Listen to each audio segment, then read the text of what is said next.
All right, let's just jump right into this one. I want you to picture it, a really quiet rural town in Pennsylvania. The date is December 9th, 1965. The sun's going down, it's getting cold, and, well, in just a few moments, the sky is basically going to tear open, dropping a mystery right into the middle of the woods that people are still arguing about today. So we start with the one thing pretty much everyone agrees on. Something came down from the sky. It wasn't just a local thing either. We're talking thousands of people across 6 states, and even up into Canada saw this thing. But the story, man, it gets really interesting when you zoom in on the eyewitnesses right there on the ground in Kecksburg. And that's really the big question, isn't it? The official line was simple. It was a meteor, case closed. But the people who were actually there, the ones who claim they saw it up close, yeah, they tell a completely different story. Just listen to this description from Randy Overly. He was just a kid back then, and he saw something that was, in his words, acorn-shaped.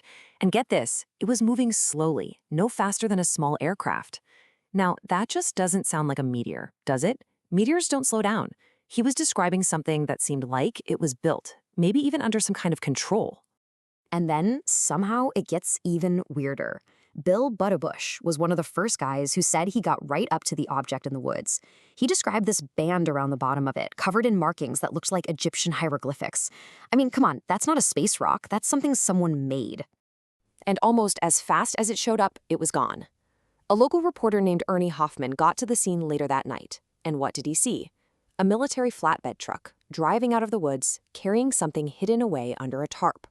And right about here is where the official story was about to take a hard left turn from what people were seeing with their own eyes.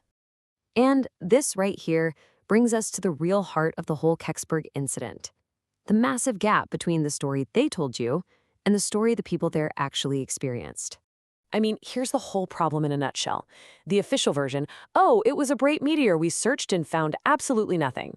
But the on-the-ground reports, they're talking about an acorn-shaped object, a full-on military lockdown of the area, and something being hauled away on a truck.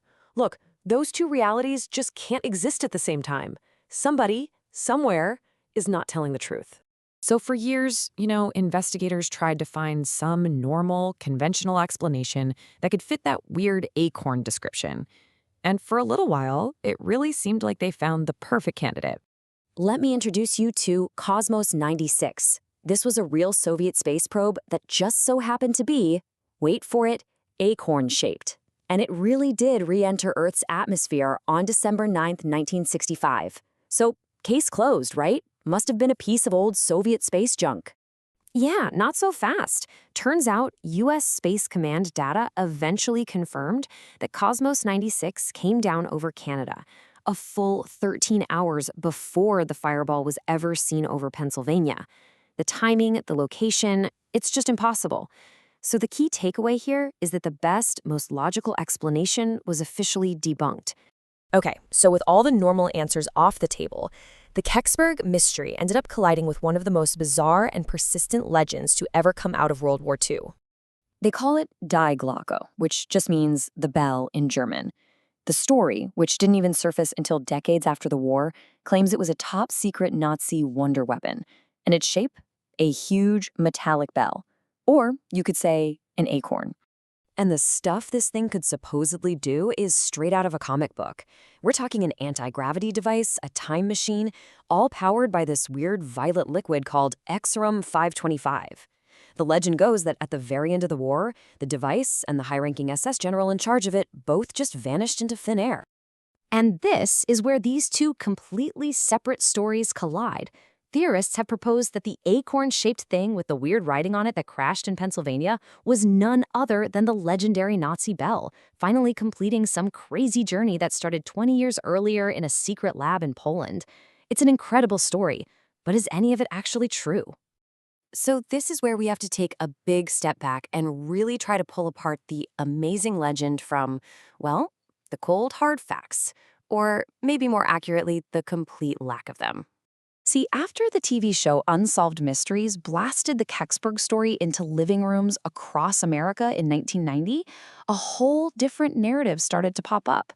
This article from the Skeptical Inquirer basically argues that the entire crashed UFO story is a modern invention, a hoax that was built on top of the memory of what was probably just a simple meteor. And that claim gets backed up by some pretty credible people. This quote is from Ed Myers. He was the town's fire chief back in 1965. He was there that night, and he flat out denies that any object was ever found. He called the whole story completely untrue. So when you actually lay it all out like this, the whole case gets incredibly shaky.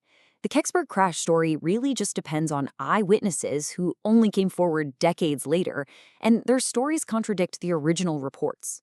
And the entire Glocke legend? It all traces back to one single author who claims he saw some unverified documents that he wasn't even allowed to copy.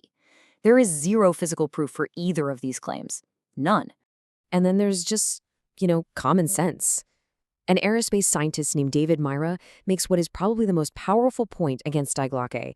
If the Nazis really had a superweapon that could win the war in 1945, while their entire empire was literally collapsing around them, why in the world wouldn't they use it? So if the actual evidence for the crash and the bell is so thin it's practically non-existent, how did these two totally separate, unproven stories get so tangled up together? And why do we love telling them so much? The answer is because, together, they make one heck of a story. When TV shows put the Kecksburg mystery on the map, they created this empty space in the narrative. And the obscure legend of a bell-shaped Nazi superweapon was just the perfect, thrilling story to slot right into that hole. It's since just exploded into pop culture, showing up in video games, TV, books, fueled not by evidence, but by how neatly it mashes up UFO conspiracies with World War II secrets. And that kind of leaves us with this one last thought. The story of Kecksburg and Glocke, it isn't really about a crashed acorn or a secret weapon anymore. It's become a story about how a local event can get twisted and transformed by the media into a global myth. It's about how we, the audience, are so eager to connect the dots, even when there aren't really any dots to connect. Maybe its real value is in showing us how the stories we choose to tell can become way more powerful than the actual history they claim to represent.